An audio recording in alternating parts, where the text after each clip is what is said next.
ఇక్కడ తిరుపతి క్షేత్రం అనేది సాక్షాత్ శ్రీనివాసమయమైనటువంటి క్షేత్రం కాబట్టి వెంకటేశ్వర స్వామిని ఒకసారి ప్రార్థన చేసి మనం విషయంలోకి ప్రవేశిద్దాం.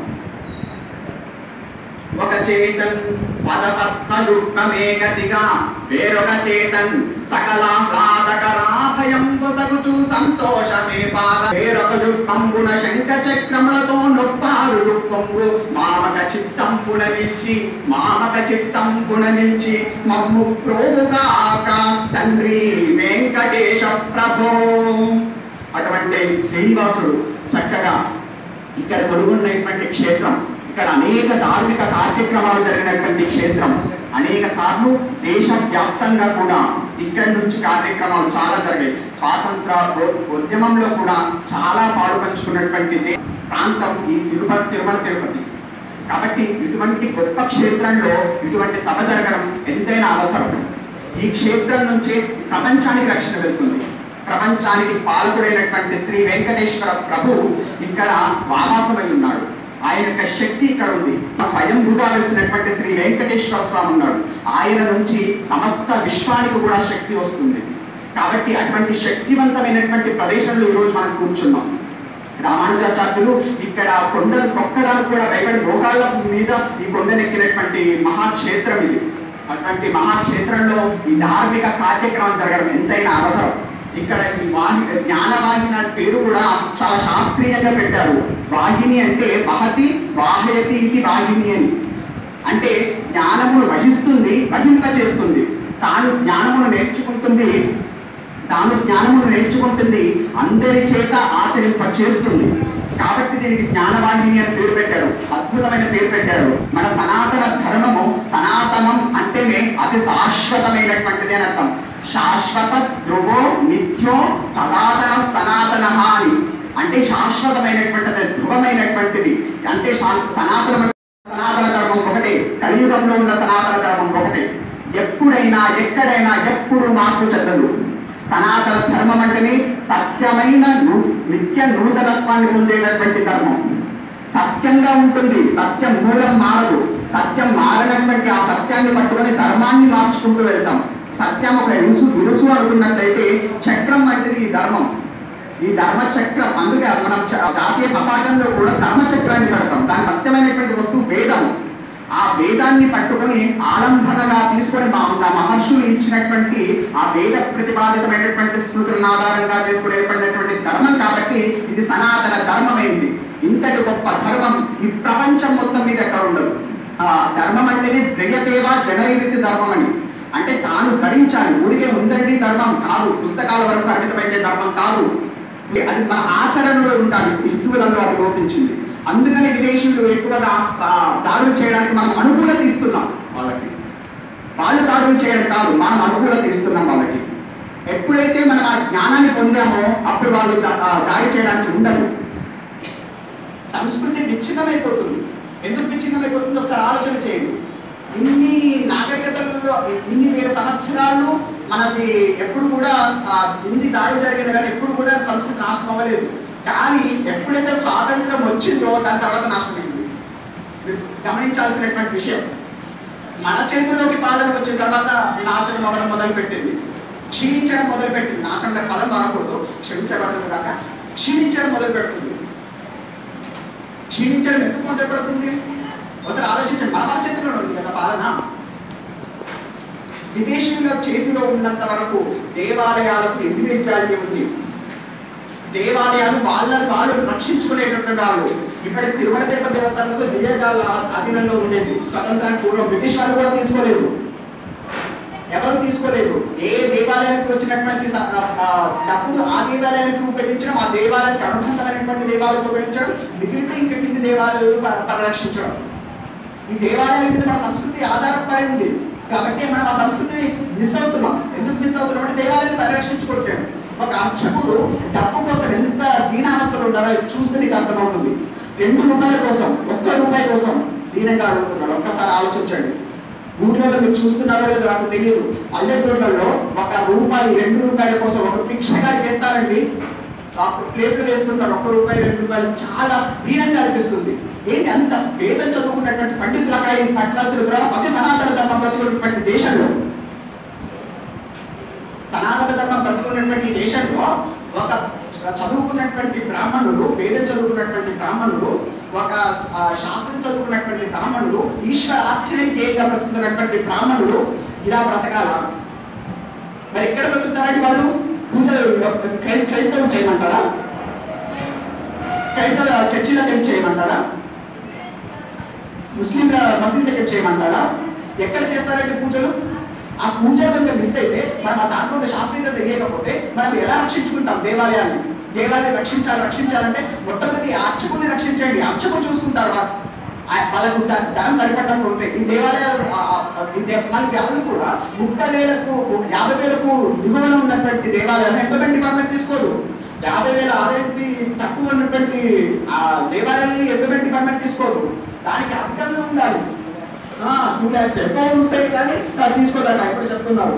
2 లక్షలు ఎక్కువ ఉంటాయి కానీ అది అంటే మనకు ఎలా కనిపిస్తుంది అంటే మన దేవాలయాలు ఆధ్యాత్మిక కేంద్రాలు కనిపించడం లేదు. మన దేవాలయాలు ఆధ్యాత్మిక కేంద్రాలు కనిపించడం లేదు, ఆదాయ మార్గాలు కనిపిస్తున్నాయి. భక్తులకు సౌకర్యాన్ని ఏర్పాటు చేయాలా? భక్తుల ఆధ్యాత్మికత కోసం కాదు, ఇక సౌకర్యం కోసం కాదు. ఈశ్వరుని దర్శనం చేసుకోవడానికి వస్తారు, సౌకర్యం కోసం కాదు. ఎంతో మంది చూస్తుంటారు, వాళ్ళ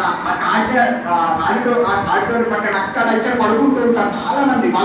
వాళ్ళగా అనుగ్రహిస్తారండి స్వామి వెంకటేశ్వర స్వామి. ఏదో ఎల్లగానే లాడ్జి తీసేసుకొని ఉండేసి మొత్తం దర్శనం చేసుకునే వాళ్ళకి అనుగ్రహిస్తాడు స్వామి. కాబట్టి ఆధ్యాత్మిక కేంద్రాలుగా మనం తయారు చేసుకోవాలి. దానికి కొన్ని మార్గాలు చెప్తాను. చివరిలో కన్క్లూషన్ లో కొన్ని మార్గాలు చెప్తాను. ఒకటి ఇంప్లిమెంట్ చేయగలిగితే మన భారతదేశం సనాతన ధర్మం క్షీణించడానికి అవకాశం లేదు. విషయాన్ని గుర్తుపెట్టాల్సింది వాంగ్మయం. మన వాంగ్మయము అత్యంత గొప్పది. మన వాంగ్మయానికి మించినటువంటి వాంగ్మయం ఈ ప్రపంచంలోనే లేదు. ఇది చక్కగా బజాయించి చెప్పొచ్చు. 1283 గ్రంథాలు, 10,000కు పైన వాటికి భాష్యాలు, 1,00,000కు పైన సంస్కృత గ్రంథాలు, కొన్ని కోట్లలో రీజియనల్ లాంగ్వేజెస్ లో ఉన్న పుస్తకాలు లభ్యమవుతున్నాయి. అంటే అంత గొప్ప వాంగ్మయం కలిగి కూడా మనం ఎందుకు క్షీణించిపోతున్నాం? ఒకసారి ఆలోచన చేయాలి. ఎందుకంటే మనకు గ్రంథాల పైన విశ్వాసం లేదు. ఆ గ్రంథాల్లో ఉన్న విషయం తెలియటం లేదు, సామాన్య ప్రజలకు తెలియటం లేదు. కారణం ఏమిటి? ఇప్పుడు తిరుపతిలో పెడుతున్నామంటే ఈ ప్రవచనాలు ఏది ఒక సామాన్యమైనటువంటి గ్రామంలో ఊర్లలో పెట్టడాలు జరగటం లేదు. ఒక పూర్వము పురాణ ప్రవచనాలు జరిగేవి చక్కగా. పురాణ ప్రవచనాలు ప్రతి ఒక్క గ్రామంలో ఒక పూజ ఊర్లో ఉండేటటువంటి పూజారు సాయంత్రం పూట కాగానే అలా వచ్చేసి ఆ పురాణాన్ని బోధించేవాడు. పురాణ ప్రవచనం జరగటం లేదు. ఒక సామాన్యుల దగ్గరికి మన శాస్త్రం వెళ్ళటం లేదు. వెళ్తుందని గుండె చెక్ చేసుకొని చెప్పండి, వెళ్ళటం లేదు, ఎవరికి తెలియటం లేదు. క్రైస్తవుడికి అది ఆలంబనం అవుతుంది. వాడు మన మతంలోకి ప్రవేశించడానికి వాడికి తెలియదు. కాబట్టి ఇదే గొప్ప మతం అని చెప్తాం వాడికి. మన మతం గురించి తెలియనప్పుడు ఇంకోటి గొప్ప మతంలా కనిపిస్తుంది. మన మతం గురించి తెలిసినప్పుడు అది రక్షణ కవచంగా ఏర్పడుతుంది. వాడు మారడు. అది స్వతంత్రం పూర్వం వరకు ఉన్నాయి, తర్వాత లేదు. అయితే బ్లావెట్స్కి కూడా ఒక మాట అంటుంది, ఈ సనాతన ధర్మము గురించి అర్థం చేసుకోవాలి అంటే దాదాపుగా ఇప్పుడున్నటువంటి శాస్త్రీయ విజ్ఞానానికి 3,000 సంవత్సరాలు పడుతుంది అని చెప్పింది. ఇప్పుడున్నటువంటి శాస్త్రీయ విజ్ఞానానికి మన వాంగ్మయంలో ఉన్నటువంటి గొప్పతనం అర్థం అవ్వాలంటే 3,000 సంవత్సరాల ఇంకా డెవలప్ అవ్వాలి. మనలో ఉన్నటువంటి శాస్త్రీయ విజ్ఞానం ఏంటంటే మీకు ఒక ముందు చెప్తాను. అలాగే ఇప్పుడు మన వాంగ్మయాన్ని కూడా అందరూ ఎలా చూస్తున్నారంటే భౌతిక కోణంలో ఎలా ఉపయోగపడుతుంది అనేటువంటి బయట రీసెర్చ్ జరుగుతుంది. దానివల్ల జరిగే ప్రమాదం ఏమిటంటే మన ఆధ్యాత్మిక కోణం దెబ్బతింటుంది. ఆ వాంగ్మయాన్ని అలా ఎందుకంటే ఇప్పటికీ వక్ర భాషలు చాలా వచ్చాయండి. ఒక్కొక్క విషయాన్ని చూస్తుంటే ఒక్కొక్క మనసు చిక్కుమంటుంది. కొన్ని వ్యాఖ్యానాలు చూస్తుంటే బాధేస్తుంది. ఆ మ్యాథ్స్ లో ఒక భాష్యాలు రాశాడు వేదాలకి, బాగా రాయగలిగిన వాడు. వేదం 45 సంవత్సరాలు చదివితే అర్థం కానీ వేదము వాడికి ఒక 2-3 సంవత్సరాలు సంస్కృతం సంస్కృతం నేర్చుకోగానే అర్థమవుతుందా? అంత గొప్పనటువంటి గ్రంథాలు వ్యాఖ్యానం ఆయన ఒక దగ్గర రాస్తారు. ఒక మంత్రం ఉంటుంది, అజామేకాంతో హితశుక్ల కృష్ణాం భక్తి ప్రజాంత అనేది ఒక మంత్రం ఉంటుంది. దానికి ఎంత విపరీతమైనటువంటి వ్యాఖ్యానం రాస్తారంటే అజ అంటే సంస్కృతం కొంచెం తెలిసిన వాళ్ళకి ఎవరికైనా అజ అంటే మేఘం తెలుస్తుంది. అజ అంటే మేఘట, ఏకం ఒకటి, అజామేకం లోహిత శుక్ల కృష్ణ అంటే లేత ఎరుపు రంగు, లోహిత శుక్ల అంటే తెలుపు రంగు, కృష్ణ అంటే నలుపు రంగు. అర్థమవుతుంది కదా? మేఘలు ఒకదాన్ని తీసుకొని నల్లని తెల్లని నల్లని మచ్చలు కలిగిన పత్తి ప్రజలు చేసి దాన్ని భరించి ప్రజలు మనకి అర్థమైంది. అది దౌర్భాగ్యకరమైనటువంటి పరిస్థితి. అది వాడ వేదానికి అర్థం రాసిన అజాం జా అంటే పుట్టుట, అజా అంటే పుట్టుకలేనటువంటి వాడు. దాని అర్థం చేసుకుని మేకం చేసేసారు వాడు భౌతికంగా చూస్తున్నాడు. ఆధ్యాత్మిక ఎక్కడి వాడికి అజా మేక, ఏకం అంటే ఒక్కడే అయినటువంటి వాడు, ఏకమైనటువంటి పరబ్రహ్మ, ఏకం సత్య ప్రావుదావంతే ఏకమేవ అద్వితీయం బ్రహ్మాన్ని. అటువంటి ఏకంని తీసుకెళ్ళి వాడు ఒక్కదానిని బౌధావద ఏకం సృష్టి లోహిత శుక్ల విషయం. లోహితం లేత ఎరుపు ఏంటి? రజోగుణానికి ప్రతీకాత్మకం. అది దాన్ని ఆధ్యాత్మిక కోణంలో తీసుకోవాలి. లోహితం అంటే ఎరుపు అనేది సంస్కృతి తెలియని వాడికి తెలుస్తుంది అంతే. శుక్ల అంటే సత్వగుణం, కృష్ణ అంటే తమోగుణం. ఆ మూడు గుణాలకు అతీతమైనటువంటి పరబ్రహ్మ భీమ్ అంతకంటే బయట ఉంది. ప్రజాంతర్యంతి ప్రజలు సృష్టిస్తున్నాడు అని అక్కడ అర్థం ఉంటే వాడు తీసుకెళ్ళి మేకేం చేశాడు? ఆలోచించాలి ఒకసారి మీరు. ఆ వ్యాఖ్యానాలు ఎంత వాక్యాలు. ఒకవేళ ఇప్పుడు కనుక అసలైన భాష్యాలు లేకపోతే తర్వాత వచ్చేవాళ్ళు అవే అర్థాలు చదువుకొని ఈ వేదం నీచమైనటువంటిది అని చెప్పేసి దాన్ని పక్కన తోసేశారనుకోరు. అవసరం ఎవరు బాధ్యులు? ఆ వ్యాఖ్యానం చదువుకుంటే వాళ్ళకి ఇప్పుడంతా ఇంగ్లీష్ మీడియం కదా. ఇంగ్లీష్ మీడియం చదివిన వాడికి తెలుగు ఏమర్థమవుతుంది, సంస్కృతం ఏమర్థమవుతుంది? అర్థమైనట్టు వాళ్ళు ఏమో చెప్పడం మానేశారు. అందుకే అన్నారు ఒక దేశంలో ఆ నిర్లిప్తత అనేది జనించడానికి కారణము చేసేవాళ్ళు కాదట, ద్రోహం చేసేవాళ్ళు కాదట. ఎవరైతే మహాత్ముడై ఉంటూ కూడా మౌనంగా ఉంటున్నాడో వారు ద్రోహం చేసిన వారు అంటున్నారు. కాబట్టి మనం ఆ విషయాన్ని గుర్తుంచుకోవాలి. మన వాంగ్మయానికి ద్రోహం జరగకూడదండి. మన వాంగ్మయం నిలబడాలి. ఏ నాటికైనా వివేకానంద కలుగు కన్నా మన భారతదేశం సమస్త ప్రపంచాన్ని కూడా శాసిస్తుంది అన్న వాక్యాన్ని మనం నిజం చేయాలి. దానికోసం ఇది ఒక పునాది కావాలి. ఇలా ఒకరిద్దరు కాదు, ఇక్కడ ఉన్నటువంటి ఒకరు 10 మందిని తయారు చేయాలి. శాస్త్రం మీద అదే జ్ఞానవాహిని, జ్ఞానాన్ని వహించాలి, జ్ఞానాన్ని వహింప చేయాలి, జ్ఞానాన్ని నేర్చుకోవాలి, జ్ఞానాన్ని చెప్పాలి. ఈ వాంగ్మయాన్ని రక్షించుకోవాలి. ఇది చరిత్రను కూడా అక్కడ భాషణ చేస్తున్నారండి మధ్య. ఇప్పుడు కుహానా మేధావులు అంటారు వాళ్ళని. మేధావులు ఏం చేస్తారంటే ఇంగ్లీష్ పుస్తకాలే చదువుతారు. వాళ్ళు ఇంగ్లీష్ పుస్తకాలే చదువుతారు, మన తెలుగు పుస్తకాలు. ఇప్పుడు చరిత్ర నేర్చుకోవాలనుకోండి, చరిత్రలో తెలుగులో ఉండదు, ఇంగ్లీష్లోనే ఉంటుంది చరిత్ర. కాబట్టి ఏం చేస్తారు? ఇంగ్లీష్లో ఎవరు రాస్తున్నాడు? అమెరికాలో ఆవిడ బెట్నీ డానియల్ అంటాం. ఆవిడ రాసినటువంటి అదే ప్రామాణికం. ఇప్పటికీ యూనివర్సిటీలలో కూడా అవి రాసినవి ప్రామాణికం. వాళ్ళు రాసిన బెట్నీ డానియల్ రాసినటువంటి చరిత్రలే ప్రామాణికం. వాళ్ళే రాసిన చాలా దౌర్భాగ్యకరంగా రాసింది. రామాయణం గురించి ఆమె హిస్టరీ రాసింది. రామాయణం గురించి ఆమె రాస్తూ వాల్మీకి మొట్టమొదటి చదివితే నాకు టైం వేసి చదవడం. వాల్మీకి మహర్షి గురించి రాస్తూ ఇక్కడ 2 కొరంచ పక్షులు చూసి ఆయన అలవోగగా ఒక బోయవాడు ఒక పక్షిని కొట్టగా ఈ వాల్మీకి మహర్షి చూసి హృదయం తప్పించి అయ్యో ఇలా జరిగింది హింస అని ఆ హింసాభావం అంతా పెళ్ళుకు పోయి అప్పటికే రామాయణం మీరు ఉండడం వల్ల మానిషాద ప్రతిష్టాంతమగవస్తాశ్వేతిస్తమాయత్యవంచ అవధి కామోహితం అని ఒక శ్లోకం చదువుతాడు. ఆమె దీన్ని ఎలా వక్రీకరించారో తెలుసా అండి? ఆ క్రౌంచ పక్షులు మీటింగ్ లో ఉన్నాయి. సో ఆ మీటింగ్ లో ఉన్నప్పటి వాడిని డిస్టర్బ్ చేయడం వల్ల వాళ్ళకి మనుషులు కోపం వచ్చిందట. ఎంత దౌర్భాగ్యకరమైనటువంటి ఆలోచన దృక్పథం చూడండి వాళ్ళది. ఎందుకంటే వాళ్ళ గ్రంథాల్లో చూస్తే మతాల గురించి, మతంలో ఉన్న విషయాల గురించి మాట్లాడతారు కాబట్టి బైబిల్ గురించి మాట్లాడలేదు. అందుకే ఆ బైబిల్లో ఉండేటువంటి కొన్ని చూస్తే మీరు అలాగే ఫీల్ అవుతారు. లోటు, వాళ్ళ కూతుర్ని పెళ్లి చేసుకోవడం లోటు, కొన్ని విషయాలు అప్రాము వాళ్ళ కూడని చేసుకోవడం, అలాంటి విషయాలు చాలా ఉంటాయి. సో ఆ విషయాలు బాగా ఆకర్షితో చూస్తారు. వాళ్ళు బైబిల్ చదువుతున్నారు, ఆ బైబిల్ కూడా వేదాలు చూస్తున్నారు. ఎలా అర్థమవుతుంది? కాబట్టి మనం దీన్ని జాగ్రత్తగా వాంగ్మయాన్ని పరిరక్షించుకోవాల్సినటువంటి అవసరం ఉంది. ఇప్పుడు యువత కూడా ఇక్కడ ఉన్నారు కాబట్టి మీకు ఒక వైజ్ఞానికమైనటువంటి కూడా చెప్తాను. మనలో వైజ్ఞానిక శాస్త్రం చాలా పరిగణ వెళ్ళింది. వైజ్ఞానిక శాస్త్రం ఎంతో పరిగణ వెళ్ళింది.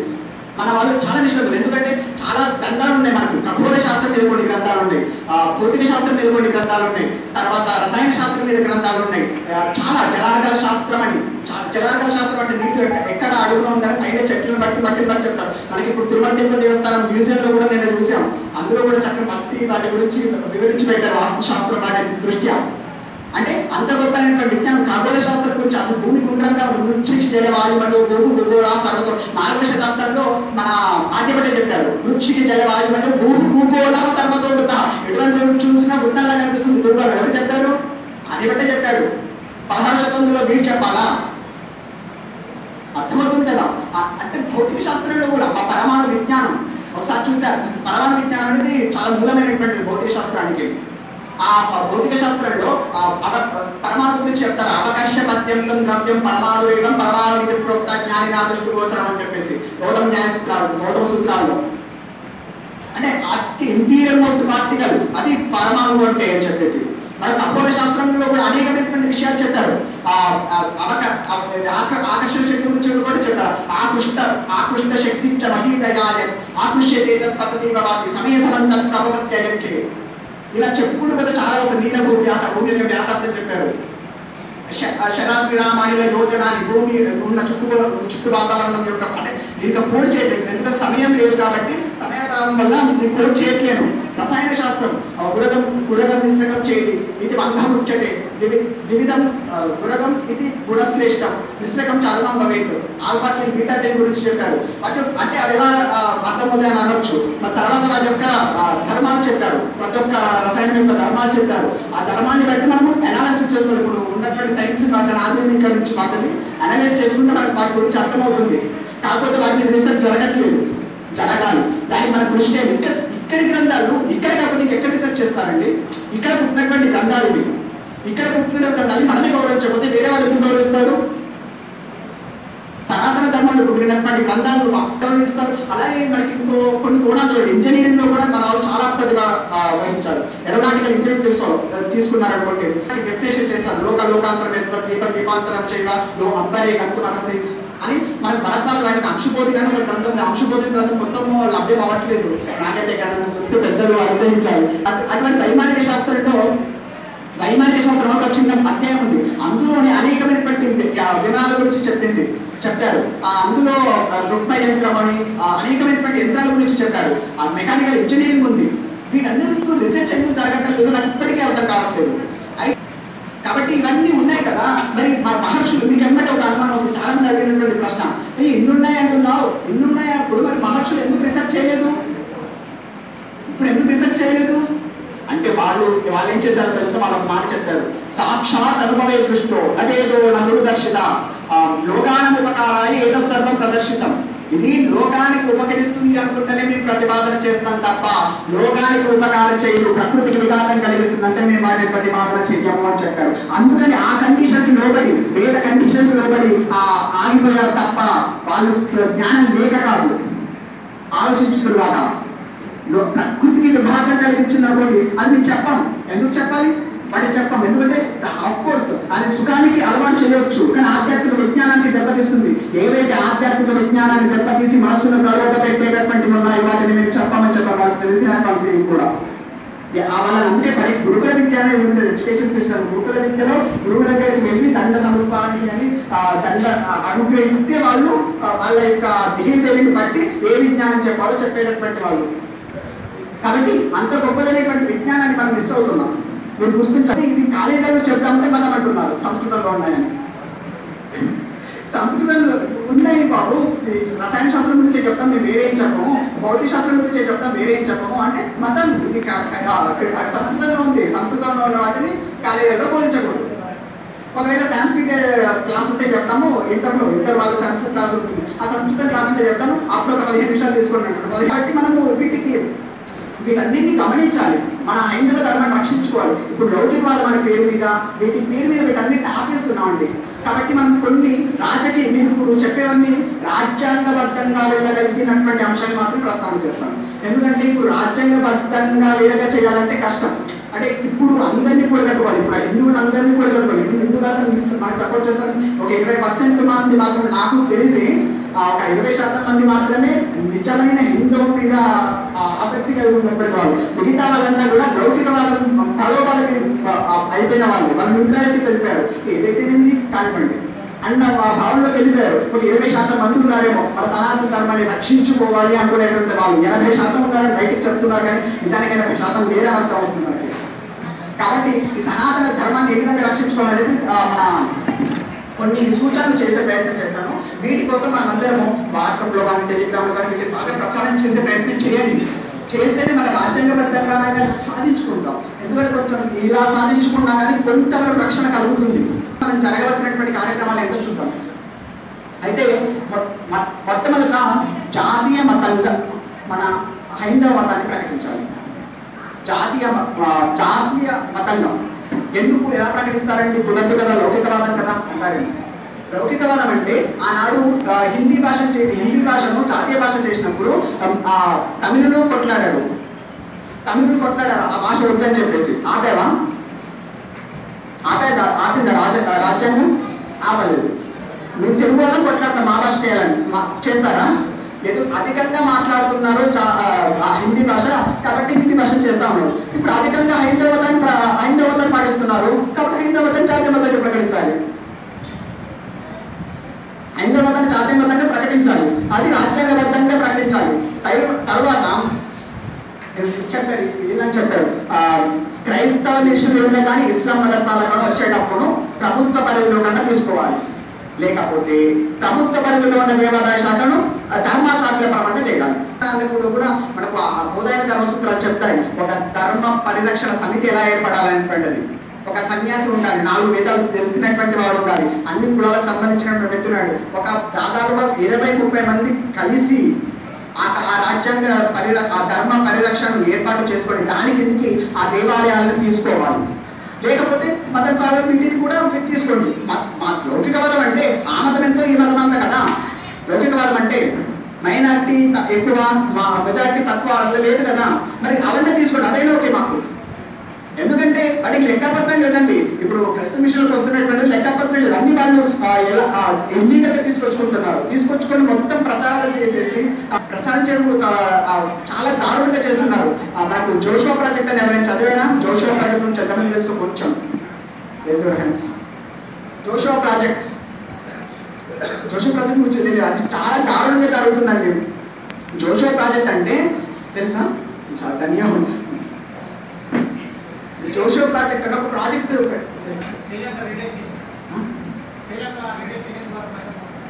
కాదు. ఇది జర్మనీ, యుఎస్ ఈ దేశాలన్నీ కలిసి కూడా జోషువా ప్రాజెక్ట్ దాంట్లో కొన్ని సిస్టమ్స్ హైరార్కీ పెట్టుకున్నారండి. ఎవెంజలిజం అని చెప్పేసి, మెడికల్ సర్వీస్ అని చెప్పేసి, యూత్ ట్రైనింగ్ అని చెప్పేసి, వీటి ద్వారా మత ప్రచారం ఎలా చేయాలి. దాంట్లో వైలెన్స్ అది చాప కింద నీరులా ప్రవహిస్తున్నటువంటి తీవ్రవాదం. చాప కింద నీరు ఎప్పుడు తడుస్తుందో తెలియదు, చాప కింద నీరులో ప్రవహించేస్తుంది. అలా నడుస్తున్నటువంటి తీవ్రవాదం ఆ జోషువా ప్రాజెక్ట్ అంటే. ఎవెంజలిజంలో ఏంటంటే ప్రతి ఒక్క గ్రామంలో కూడా చర్చి రావాలి. ప్రతి ఒక్క గ్రామంలో అది మీరు ఒకసారి చర్చిని క్రిస్టియన్ యొక్క సంఖ్యను చూడండి. 2 కోట్ల లెక్క ప్రకారం 2,30,00,000 లక్షలు ఎంతమంది ఉన్నారు క్రిస్టియన్లు. మరి ఇన్ని చర్చిలు ఎందుకు? మొత్తం డిస్ప్రపోర్షన్ ఉంది. వాళ్ళ యొక్క సంఖ్య ఎంత? 11 చర్చిలండి. ప్రతి ఒక్క గ్రామంలో ఒక చర్చి పెట్టాలి. అది ఆల్రెడీ సక్సెస్ఫుల్ అయింది. అది ఫస్ట్ స్టేజ్ ఎవెంజలిజంలో. తర్వాత ప్రతి ఒక్క 200 మందికి ఒక చర్చి ఉండాలి. ఆ 200 మందిని ఎప్పుడు అబ్జర్వ్ చేస్తూ ఉండాలి. మీరు చర్చిలో ఉన్న ఫాదర్ వీళ్ళు చేస్తారు. వాళ్ళు 200 మందిలో ఎక్కడైనా మెడికల్ సర్వీస్ అవసరం లేదు. ఆయనకి ఏదో రోగం వచ్చింది, వాళ్ళ భర్తకి ఏదో బాగాలేదు, ఆమెకి ఏదో జ్వరం వచ్చింది, వాళ్ళ కొడుకు ఏదో జరిగింది. అలాగూ తగ్గుతుంది. జ్వరం వస్తే 4 రోజుల్లో ఎవరికైనా తగ్గుతుంది. ఆయన ప్రే చేసి చేతిలో పెట్టడానికి తగ్గింది ఏమనుకుంటారు? రేపు తగ్గితే దానివల్ల ఏమవుతుందంటే వాళ్ళకు ఒక నమ్మకం క్రియేట్ అవుతుంది. ఆ నమ్మకం క్రియేట్ చేసి అంటే మోసం చేసేస్తున్నారు మొత్తం. మనము ఒకవేళ అవేర్నెస్ కాలేదనుకోండి, జోషువా ప్రాజెక్ట్ నుంచి ఇంతమంది తెలియదంటే నేను చాలా బాధపడుతున్నాను. ఎందుకంటే అది చాలా చాప కింద ప్రవేశిస్తున్నటువంటి చాలా పెద్ద ప్రాజెక్ట్. దాని నుంచి మొత్తం ఎక్స్ప్లెయిన్ అంటే 1 అవర్ పడుతుంది. వాళ్ళు మెడికల్ సర్వీస్ అని పెట్టుకున్నారు. తర్వాత యూత్ ట్రైనింగ్ ప్రోగ్రామ్స్ అని ఇప్పటికే చాలా కాలేజెస్ లో కూడా అది జరుగుతుంది. మనం చాలా మంది కూడా అడ్డుకోవడానికి ప్రయత్నం చేస్తున్నారు. అసలు లోపలికి రానివ్వట్లేదు. పిల్లల్ని తప్ప మిమ్మల్ని అలౌ చేయమంటున్నాడు. అలా జరుగుతుంది, మనకు తెలియడం లేదు. అక్కడ కొన్ని క్రిస్టియన్ దాంట్లో వాళ్ళను సార్ పిలువరు, ఫాదర్ అని పిలుస్తారు. వాడు రోజు బైబిల్ తీసుకొని చదువుకుంటూ ఉంటాడు. సార్ పిల్లలకి ఎలా ఉంటుంది? సార్ ఏదైనా చదువుతారు. సార్ అంటే వాళ్ళ దృష్టిలో గొప్పవాడు. సో సార్ ఏది చేస్తే పిల్లలు చేయడానికి ఇమిటేట్ చేస్తారు. వాళ్ళు బైబిల్ చదువుతుంటే నేను కూడా బైబిల్ చదవాలేమో, బైబిల్ చదివితే గొప్పవాడు అవుతారేమో అని మమ్మల్ని లేట్ అవుతుంది చిన్నప్పుడే. అది చిన్నప్పుడు వేస్తున్న విత్తనం. ఆ చిన్నప్పుడు వాళ్ళు 3 తరం, ఒక తరానికి 2 తరాలు కాదండి, దాదాపు 4-5 తరాల నుంచి ప్లాన్ చేస్తున్నారు. ఒక తరం కాకపోయినా ఇంకో తరమైన, ఇంకో తరం కాకపోయినా ఇంకో తరమైనా మనలో పడాల్సిందే. ఇప్పుడు మనం దీన్ని సంరక్షించుకోవాలి, మన విద్యార్థులు అటువంటి దాంట్లో పడకుండా చూసుకోవాలి. తర్వాత ఇక్కడ ఇంకో విషయం, క్రైస్తవ మతం, ఇస్లాం మతం, ఈ ఇద్దరు కూడా ఎప్పుడు కూడా హిందూ మత దూషణ చెయ్యకూడదు. ఒకవేళ చేస్తే శిక్షగా ప్రకటించాలి, ఖచ్చితంగా చేయాలి. ఇప్పుడు జరగట్లేదు. ఇప్పుడు అది ఖచ్చితంగా చేయాలి. ఇప్పుడు ఎవరు హిందువులు చాలా వరకు విమర్శించారు, 1% మంది విమర్శిస్తున్నారు. ఇప్పుడు 1% మంది విమర్శిస్తున్నారు. మిగతా వాళ్ళు ఎవ్వరు కూడా మన విమర్శించడం లేదు ఇతర మతాల వాళ్ళని. కాకపోతే ఆ 1% మందిని పక్కన పెట్టేసి వాళ్ళని కూడా తర్వాత మనం పూర్తి చేయొచ్చు. ముందు ఇది జరిగితే, ఈ ఒకవేళ వీళ్ళు ఆపితే మనం ఆ 1% మందిని ఆపుతాం, అంతే కదండి. కాబట్టి ఆ క్రైస్తవ మతం కానీ ఇస్లాం మతం కానీ హిందూ మతం గురించి బహిరంగంగా ఎప్పుడు కులనాడి మాట్లాడకూడదు. ఒకవేళ ఏదైనా సిద్ధాంతపరమైన చర్చ వస్తే, ఎందుకంటే మతం అన్నక జరుగుతుంది, అందుకే మనకు సర్వమత మహాసభలను పెడతారు. సర్వమత సమ్మేళనాలు ప్రభుత్వం కండక్ట్ చేయమనండి. ప్రభుత్వం ఆధ్వర్యంలో మంచి పండితులను తీసుకొచ్చి ఆ సర్వమత సమ్మేళనాలు కండక్ట్ చేయమనండి. తప్ప ఒక మతాన్ని ఇంకో మతం ఎదురుగా యూట్యూబ్లలో వీడియోస్ పెట్టేసి, అక్కడ వాట్సాప్లో వీడియోస్ పెట్టేసి ఎక్కడ జరుగుతుంది దాన్ని డిలీట్ చేసేసుకోవాలి. అది జరగాలి ఖచ్చితంగా. ఇది మాత్రం జరగాల్సింది. ఇది లౌకికవాదం కదా, ఇది మనం రాజ్యాంగబద్ధంగా అడుగుతున్నాం. ఏదో అలా అడగటం లేదు, ఏదో ముక్కు మాట లేకుండా అడగటం లేదు, రాజ్యాంగబద్ధంగా అడుగుతున్నాం. అలాగే ఇప్పుడు మనం చేయవలసింది ఏంటో చూద్దాం. నేను ఇంకా చాలా ఉన్నాయి, అన్నిటిని చెప్పడం, కొన్నిటి ముఖ్యమైనటువంటి వాడు కొన్ని చెప్తాను. అయితే ఇప్పుడు కళల ద్వారా, ఇప్పుడు మనకు విద్యా వ్యవస్థలో వచ్చినటువంటి లోపం, ఇప్పుడు విద్యా వ్యవస్థ మొత్తం మార్చడం కొంచెం కష్టం. మీరు అన్నట్టు మెకానికల్ విద్య పోవాలి కరెక్టే, కాబట్టి మొత్తం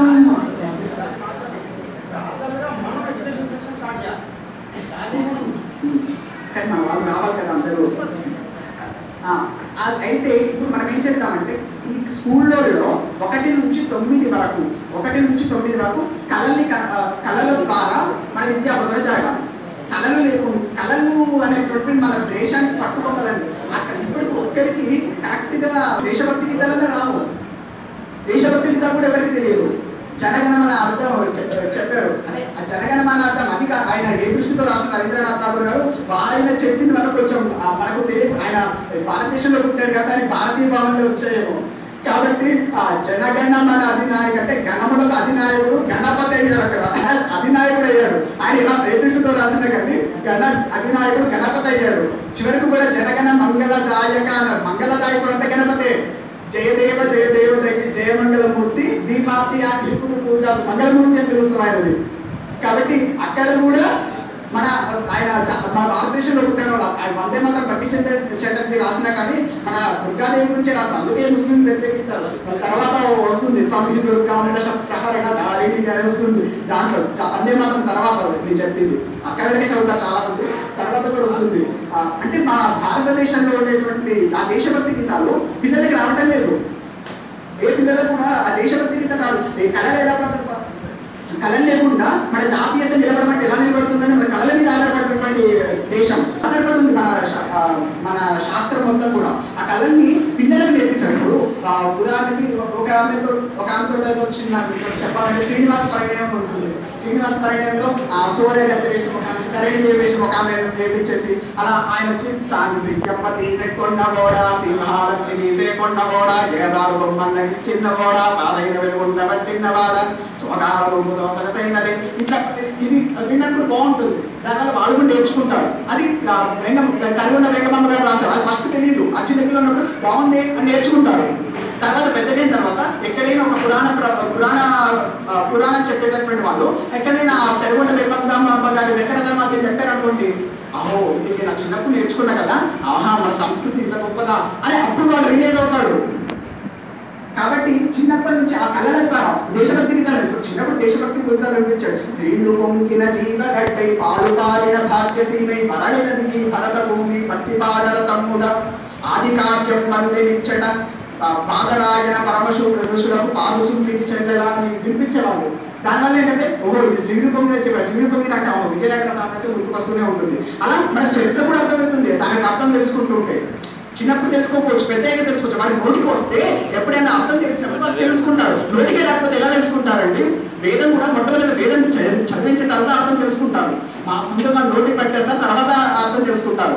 కాబట్టి స్కూళ్ళల్లో కళ్ళ ద్వారా మనము విద్యా బోధన జరిపించాలి. అది పెద్ద విధంగా కాదు, ఒక 20 minutes పెట్టండి చాలు. రోజు 20 నిమిషాలు పెట్టేసి ఏదో చిన్న థాట్ ఏదైనా తీసుకొని రామాయణంలో ఏదో తీసుకొని దాన్ని పాఠ్యాంశాల్లో చేర్చాల్సిన అవసరం కూడా లేదు. కళల ద్వారా 20 నిమిషాలు చెప్పేటటువంటి వ్యక్తిని కళల కోసం ఒకరిని కేటాయించాలి. ప్రతి ఒక్క విద్యాలయంలో, ప్రతి ఒక్క స్కూళ్ళలో జరగాలి ఇది. మళ్ళీ యూత్ వేరు, వాళ్ళు కళలు చెప్తే వెళ్ళిపోతారు. కాబట్టి వాళ్ళకి అర్థమయ్యేటట్టు వాళ్ళకి చెప్పాలి. వాళ్ళ కోసం ఏం చేయాలంటే స్నాతకోత్తర విద్య అని ఉంటుంది చేసేది. నేను చేసేది అదే, ఎంబీ చేస్తున్నాను. ఆ స్నాతకోత్తర విద్య అంటే పీజీ చేస్తున్నాను, ఎంటెక్ బీటెక్ అవుతుంది. అది అందులో మనకు ఉన్నటువంటి విజ్ఞానం ఏదైతే ఉందో, మా భారతదేశానికి శాస్త్రీయ విజ్ఞానం ఏదైతే ఉందో దాన్ని ఆ స్నాతకోత్తర విద్యలో పెట్టాలి. ఇప్పుడు విజ్ఞానం చెప్పండి, ఖగోళ శాస్త్రం వీటి గురించి మీరు పాఠ్యాంశాలు పెట్టకండి, ఎందుకంటే లౌకికవాదం అవుతుంది కదా. కాబట్టి పాఠ్యాంశాలు పెట్టకండి. మనకు ఒక చెత్త రాసుకోవడానికి ఒకటి ఇచ్చారండి మనకు పెద్ద అపెండిక్స్ అని అంటారు దాన్ని. ఏ చెత్తని రాసుకోవచ్చు అందులో, అపెండిక్స్ అని అంటారు. ఆ పాఠ్యాంశానికి ఎలాగ ఉంటుంది, ఎవరు చదవరు. కానీ అపెండిక్స్ లో ఇప్పుడు ఒకవేళ భౌతిక శాస్త్రం ఉందనుకోండి, ఆ భౌతిక శాస్త్రానికి సంబంధించినటువంటి విషయాలు, ఇప్పుడు శబ్ద సంబంధించినటువంటి విషయాలు ఉంటాయి మనకు.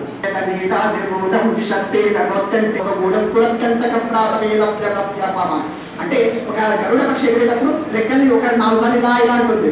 జయ గరుడ మగిల వేద నీట దిరూటం విషక్తిట నొక్కంటి తాకుంట వైకుంఠ వీటి స్కృత స్కంద మీదే స్వనిటాగతి ప్రీత రుద్రస్సు కీర్తిస్తనా భోగకాలో మరు అంటే ఇలా కలుపుతున్నాడు. అది కాసేపు ఇలా రెక్కలు 4 సార్లు అల్లాడించి ఒక్క చుట్టూ ఇలా తిరుగుతూ మళ్ళీ ఇంకోసారి రెక్కలు అల్లాడుతుంది. అదే శబ్దశక్తిని మన వాళ్ళు ప్రయోగించారు గరుడు దండకంలో. అంత గొప్పగా రాశారు మా వాళ్ళు. అంత గొప్పనటువంటి శబ్దశక్తి అది. పరాపశ్యంతి మధ్యమ వైఖరి, కొన్ని శబ్దాలు వినిపించడం మన వాళ్ళు ఆల్రెడీ చెప్పారు. నిర్వికల్ప సమాజం వినిపించారు పరాపశ్యంతి మధ్యమ వైఖరిలు అని మనకు లలిత సహస్రనామంలో కూడా వస్తుంది ఈ విషయం. అంటే అంత గొప్పనటువంటి విజ్ఞాన కలిగినాడు. ఇప్పుడు ఫిజిక్స్ చదివే వాడికి ఈ విషయాన్ని అపెండిక్స్ గా పెట్టాలి. ఖగోళ శాస్త్రం చదివాడు వీటికి గురించి అపెండిక్స్ లో పెట్టాలి. భరద్వాజ వైమానిక శాస్త్రుడు కొన్ని శ్లోకాలు అన్ని పెట్టాలంటే మళ్ళీ ఇంత గ్రంథం అవుతుంది అపెండిక్స్. అంత అవసరం లేదు. కొన్ని శ్లోకాలు ఏవి ముఖ్యమైనటువంటి శ్లోకాన్ని అపెండిక్స్ లో పెట్టేటప్పుడు మనం ప్రయత్నం చేయాలి. ఇక్కడ గ్రంథాలు ఇక్కడ కాకపోతే ఇంకెక్కడ పెడతారండి? ఇంకా వేరే దేశాల్లో రీసెర్చ్ బాగా జరుగుతుంది. మనకు భూత సంఖ్య కరెక్ట్ నెంబర్ సిస్టమ్ అవన్నీ ఉంటాయి. వాటిని అమెరికాలో సీక్రెట్ కోడ్గా ఉపయోగిస్తున్నారు. మన వాళ్ళు ఉపయోగించట్లేరు వాటిని, ఏమి వాళ్ళు ఉపయోగించుకుంటున్నారు. OCHS అని Oxford centre for Hindu studies అని యూనివర్సిటీలో మన గ్రంథాల గురించి రీసెర్చ్ జరుగుతుంది. చాలా మంది అక్కడి నుంచి వచ్చారు. వాళ్ళు రీసెర్చ్ చేయడం వల్ల కూడా ఒక ప్రాబ్లం ఉంది. వాళ్ళ దాంట్లో ఎలా ఉందంటే వాళ్ళు స్కాలర్స్ గా వర్క్ చేస్తారు, తర్వాత మిషనరీలో వర్క్ చేస్తారు, తర్వాత ఫౌండేషన్కి వస్తారు. స్కాలర్స్ పండితులుగా ఉంటారు, వాళ్ళు క్రైస్తవ మిషనరీ స్టార్ట్ చేస్తారు వేదాలు చదువుకొని. అందుకే ఇక్కడ ఉండే చిన్న క్రైస్తవులు ఉంటారు, అంటే చిన్న చర్చిలో వాళ్ళ దగ్గర వేదాలు ఉంటారు, వేరే పుస్తకాలు ఉండవు, కానీ వేదాల గురించి మాట్లాడతాడు వాడు. కోడ్ చేస్తుంటాడు. ఎట్లా తెలిసిన వీడియో మనం ఆశ్చర్యపోతాం. అక్కడ స్కాలర్స్ వచ్చి కోడ్ చేసేసి దాన్ని ఏష అంటే యేసు అని వాటిని వక్రీకరించి వీళ్ళకి పంపిస్తుంది. వాడిని కోడ్ చేసేసి మీ గ్రంథాల్లో కూడా మా దేవుడు చెప్పబడ్డాడు అని వాదిస్తుంటాడు. వీడికి ఎలా తెలుస్తుంది? వాళ్ళ దగ్గర ఒక వేదం పుస్తకం ఉంటుంది, వేదం చదవడు. ఒక గుడి దగ్గర ఎక్కడ నేర్చుకున్నారంటే ఏం తెలియదు వాడికి. అడగండి ఒకసారి ఎక్కడ నేర్చుకున్నారు వేదం అంతా అనుకోండి, ఏం తెలియదు. నువ్వు పుస్తకాలు చదివి చేసుకో, పుస్తకాలు కూడా చదవాలి, వాళ్ళ పుస్తకాలు ఉండవు కదా. అని ఇప్పుడు పుస్తకాలు కూడా చాలా కాస్ట్ అయిపోయారు. 2000 పెడుతున్నారు, పెట్టలేదు వేదాలు కూడా. అయితే అంత వాళ్ళు అలా చేస్తున్నారు, మన వాళ్ళు వక్రీకరిస్తున్నారు మన వాటిని. కాబట్టి మనం ఏం చేయాలంటే స్నాతకోత్తర విద్యలో అపెండిక్స్ గా మన విజ్ఞానాన్ని పెట్టాలి. అదొక నిర్ణయం. తర్వాత లౌకికవాదం, ఇది మెయిన్ పాయింట్. ఈ లౌకికవాదాన్ని అన్ని ఒకసారి పునఃపరిశీలించి సైద్ధాంతికంగా, చారిత్రకంగా, ఆచరణ సంబంధంగా స్పష్టత చేకూర్చాలి. లౌకికవాదానికి ఒక సైద్ధాంతికమైనటువంటి నిర్ణయం ఇవ్వండి. లౌకికవాదులు మత సామరస్యం చెప్పడం కాదు, ఊరికే వాక్యాలు చెప్పడం కాదు. మనము చాలా మంది అందరూ ఇప్పుడు మీరు చెప్పండి అంటే చెప్తాం, కానీ అది ఆచరణకు ఎప్పుడు వస్తుంది? అది బాధ, అందరికీ ఉన్నటువంటి బాధ. అందరూ ఇప్పుడు పెద్దలు తీసుకొచ్చాము, అందరూ చేసి కూర్చొని వాళ్ళు వెళ్ళిపోయిన తర్వాత అంతా మర్చిపోతానే. అది జరగకూడదు, ఎప్పుడు మనలో తిరుగుతూ ఉండాలి. అది మన సనాతన ధర్మం అంటే ఏంటో. హిందూ ధర్మం అంటే ఒక చాలా మంది కులాభిప్రాయం ఏదో ఒక వర్గానికి సంబంధించింది, బ్రాహ్మణులకు సంబంధించింది, అది మనకు సంబంధం లేదు అన్న ఒక ధోరణి ఉంది. అది కాదండి, అందరికీ సంబంధించింది ఈ వేదం. ఇటువంటి భావన మనం అనుకోవడం కాదు, వాళ్ళలో క్రియేట్ చేయాలి. ఇతర మత బ్రాహ్మణులు కాకుండా బ్రాహ్మణేతరులు కూడా క్రియేట్ చేయాలి. అది బ్రాహ్మణుల చేతిలోనే ఉంది, కానీ బ్రాహ్మణులు రక్షించబడట్లేదు. అర్థమవుతుంది, అది ఒక సైకిల్. బ్రాహ్మణులు రక్షించబడట్లేదు, బ్రాహ్మణుల చేతిలో ఇతర మతాలు మీరు సమానమే అని చెప్పేటటువంటి బోధం లేదు. కాబట్టి దీన్ని తీసుకురావడానికి కొన్ని సూత్రాలు ఉన్నాయి, కానీ ఇప్పుడు సమయం లేదు కాబట్టి నాకు చర్చ చేయట్లేదు. ధన్యోహం స్వస్తి ప్రజాభ్య పరిపాలయంతాం న్యాయేన మార్గేణ మహిం మహిషా గోబ్రాహ్మణేభ్య శుభమస్తు నిత్యం లోకా సమస్తా సుఖినో భవంతు. కాంతాయ కళ్యాణ నిదయే నిదయేర్ధినాం శ్రీ వెంకట నివాసాయ శ్రీనివాసాయ మంగళం. మంగళాశాసన పరైర్మదాచార్య పురోగమైః సర్వైక్షపూర్వారాచార్యై సత్కృతాయాస్తు మంగళం. మా కాంతాయ కాంతాయ కామిదార్థ ప్రదాయినే శ్రీగిరీశాయ దేవాయ మలినాథాయ మంగళం.